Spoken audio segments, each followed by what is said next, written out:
Assalamualaikum warahmatullahi wabarakatuh. Pada video kali ini saya akan memberitahukan tutorial atau cara mengisi buku kegiatan Ramadan. Sebelum dilanjutkan, jangan lupa klik tombol subscribe, like, comment, and share.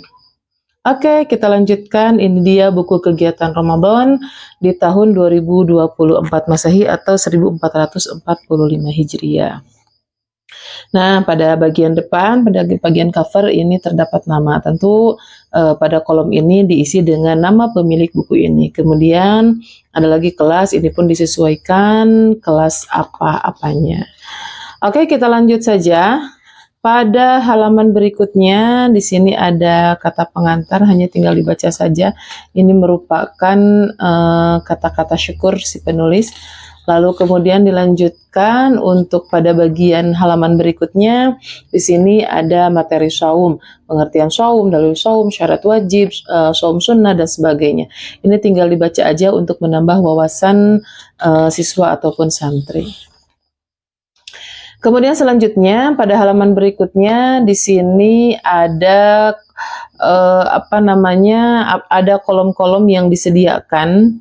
Ya, di sini ada bagian-bagian yang disediakan. Nah, untuk baris-baris ini nanti diisi oleh siswa ataupun santri. Di sini ada tugas. Pertama ada tugas menulis Quran Surat Al-Baqarah ayat 183 sampai dengan 185 yang merupakan dalil diperintahkannya untuk melaksanakan shaum. Kemudian ada lagi tugas untuk menulis doa berbuka shaum, niat mengeluarkan zakat fitrah, dan juga doa menerima zakat fitrah. Nah, nanti tugas-tugas ini ditulis di bagian ini yang sudah kita sediakan. Untuk penulisannya nanti disesuaikan atau menunggu perintah dari wali kelasnya masing-masing. Selanjutnya, pada halaman berikutnya di sini ada catatan saum fardu. Pada halaman berikutnya di sini ada catatan sholat fardu. Untuk catatan sholat fardu tentu ini diisi oleh santri ya. Nah, ini di sini nomor 1 ini hari Senin, kemudian hari Selasa.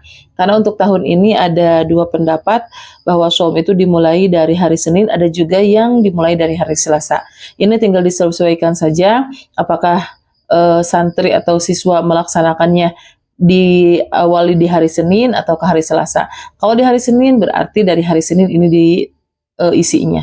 Kalau dia melaksanakannya tanggal 1 Ramadan itu di hari Selasa berarti diisi di hari Selasa. Yaitu diawali dengan sholat maghrib terlebih dahulu. Di sini ada B dan juga M. B itu artinya adalah berjamaah, sedangkan M artinya munfarid atau sholat sendirian. Silakan untuk santri atau siswa ini tinggal dicontreng saja. Kalau dia berlaksanakan sholat maghribnya berjamaah berarti contreng yang B. Kalau dia munfarid atau sendirian sholatnya, contreng yang M. Terus begitu seterusnya. Kemudian pada catatan berikutnya, di sini ada catatan sholat malam atau sholat qiyamul lail ataupun sholat tarawih. Ini juga sama ya, dimulai dari hari Senin ataupun hari Selasa. Disesuaikan saja santri ataupun siswa memulai saum Ramadan itu di hari apa.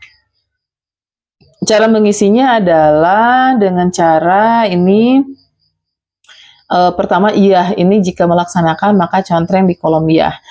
Nah, jika melaksanakan di kolom iya, maka berarti tempat diisi. Tempatnya di mana? Misalkan di masjid Darussalam atau misalkan di rumah. Kemudian imamnya siapa? Ini ditulis dan kemudian dikasih paraf oleh imamnya.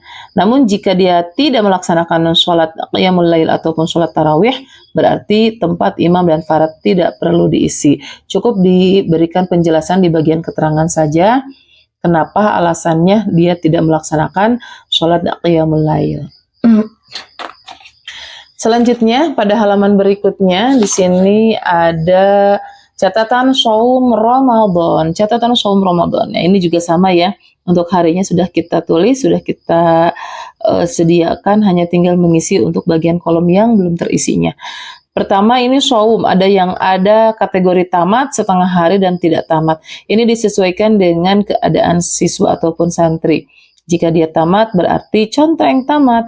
Namun jika dia melaksanakan shaumnya setengah hari, ya mungkin bagi siswa ataupun santri yang masih belajar untuk melaksanakan shaum Ramadan, misal sampai jam 12 malam, misal sampai jam 12 siang misalkan, nah berarti dicontreng setengah hari.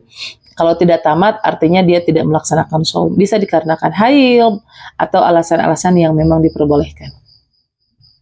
Kemudian di sini ada berbuka bersama. Ini juga diisi, silahkan diisi berbuka bersama siapa? Apakah dengan keluarga, apakah dengan teman, apakah dengan teman sekolah, atau misalkan tempat berbukanya di mana, silahkan.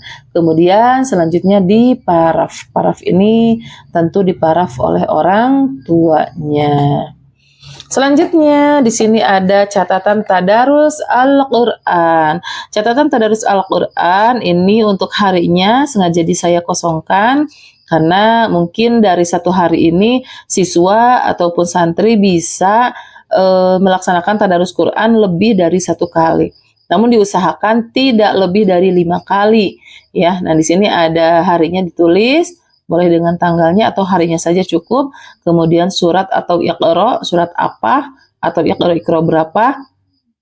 Kemudian ayatnya ayat berapa atau kalau iqra halaman berapa. Nah, di sini kenapa maksimal atau paling banyak 5? Nah, ini waktunya satu waktu sholat hanya satu kali mencatat kegiatan tadarus Quran. Jadi jangan sampai misalkan di waktu zuhur misalkan ini sampai 3 kali misalkan, enggak ya. Hanya satu kali saja. Satu waktu sholat hanya satu kali saja catatan tadarus Al-Qur'annya. Jadi maksimal 5 catatan saja. Ya, kalau kurang berarti kalau cuma satu kali dalam satu hari berarti tulis satu aja. Kemudian diparaf, ya, diparaf oleh orang tua ataupun yang mamatahan. Nah, kemudian untuk tadarus Al-Quran kami menyediakan banyak sekali ini ya kolom kosongnya karena ini untuk memicu atau memotivasi santri untuk giat tadarus Al-Quran atau memperbanyak tadarus Al-Quran. Ini sampai 98 kolom.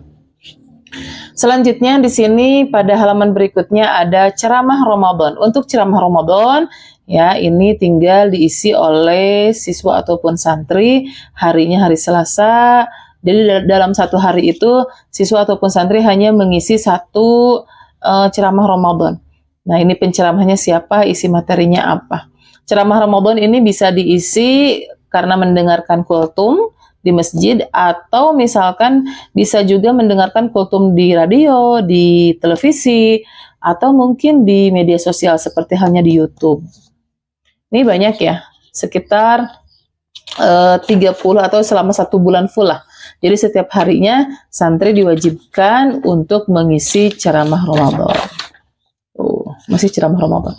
Nah, berikutnya di sini untuk hiburannya atau gamesnya ada TTS Ramadan. TTS Ramadan ini, nah ini mungkin kalau yang sudah tahu ataupun yang sudah pernah mengisi TTS tidak terlalu asing lagi. Tapi mungkin yang belum tahu atau baru pemula cara mengisi TTS ini adalah kolom-kolom yang disediakan untuk jawaban dan ini adalah pertanyaan-pertanyaannya. Contoh nih pada nomor 1 ya, untuk jawaban mendatar maka pertanyaannya ini. Nomor 1 misal makan pagi sebelum imsak, jawabannya 5 huruf. Ya, apa jawabannya di sini? Kalau untuk nomor 1 ke bawah, nah soalnya adalah di sini yang down artinya adalah menurun. Sholat wajib 2 rakaat. Apa jawabannya ke sini? Selanjutnya pada halaman berikutnya kami pun menyediakan mewarnai, ini bagi kelas yang kecil ya, untuk mewarnai gambar berikut dengan indah. Sini ada gambar masjid dan juga keluarga, mengajarkan kepada santri bahwa dia harus mencintai masjid. Oke, selanjutnya pada halaman berikutnya di sini ada kisah pendek ya, kisah teladan kisah Nabi. Judulnya adalah Kisah Nabi dan si Pengemis Buta. Ini supaya anak bertambah wawasannya, bertambah sejarah singkatnya, ya, dan menjadikan tauladan. Ini tinggal dibaca aja silahkan. Kemudian pada halaman terakhir di sini ada lembar pembayaran zakat fitrah. Pembayaran zakat fitrah ini ada hari ataupun tanggal, silahkan diisi oleh siswa ataupun santri ketika dia membayar zakat fitrah. Hari apa, tanggal berapa, kemudian besar zakat yang dikeluarkannya berapa, atau kalaupun dengan menggunakan beras, boleh di sini dengan beras sekian liter. Kalau uang sekian rupiah. Tempatnya di mana, kemudian amil zakatnya siapa. Dan di sini ditandatangani oleh amil zakat atau si penerima zakat tersebut. Kemudian pada kolom berikutnya ini ada kesan dan pesan orang tua. Silakan untuk orang tua memberikan kesan pesan kepada kami melalui catatan pendek di sini. Selanjutnya pada halaman terakhir, pada bagian terakhir, ini ada diperiksa oleh titik-titik. Tentu ini nantinya akan diperiksa buku kegiatan ini oleh wali kelasnya masing-masing. Pada hari atau tanggal berapa, kemudian di sini ada catatan motivasi dari wali kelas kepada santrinya. Kemudian pada bagian bawah di sini ada kolom nilai. Kolom nilai ini tentu supaya memberikan motivasi semangat kepada siswa ataupun santri, diberikan penilaian atau bahkan mungkin bisa juga diberikan reward ataupun hadiah sebagai penghargaan supaya santri berlomba-lomba dalam melaksanakan ibadah di bulan suci Ramadan. Biarkan anak ataupun santri ataupun siswa pada hari ini merasa terpaksa, tapi mudah-mudahan suatu saat menjadi satu amalan kebiasaan. Hari ini terpaksa, suatu saat menjadi kebiasaan. Nah, demikianlah tutorial cara mengisi buku kegiatan Ramadan. Nah, apabila video ini bermanfaat, jangan lupa like, komen, ataupun subscribe. Jika ada pertanyaan, silahkan ditulis di kolom komentar. Jika suka pada video ini, jangan lupa klik like dan juga jangan lupa subscribe. Terima kasih, semoga bermanfaat. Assalamualaikum warahmatullahi wabarakatuh.